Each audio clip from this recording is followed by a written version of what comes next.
Pero una sila nagpaputok. Pati kabady ko napatay. Tapos yung pumatay sa kanya nakawala. Dahil there were no charges filed against them.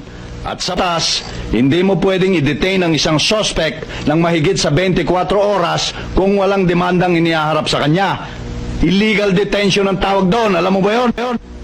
Bubueltahan tayo ng human rights. Human rights? Mas binibigyan niyo pang importansya karapatan ng mga kriminal?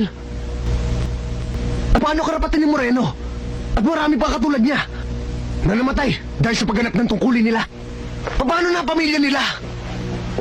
Alam mo, Alex, sa mata ng batas, ng mabuti at ng mga masama. Ginagawa ko lang ang makabubuti para sa atin. Hindi tatayo sa husgado yung mga pinagsasabi mo. Kung wala kang ebidensya, alam mo ba kung ano ang tawag doon? Pure hearsay.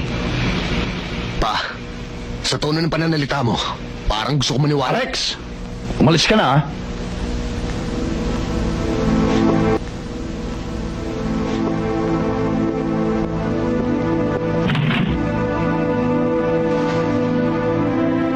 Isang tanong na lang pa. Paano ko ako nasa sapatos ni Moreno? Ganyan din ba magiging katwiran mo?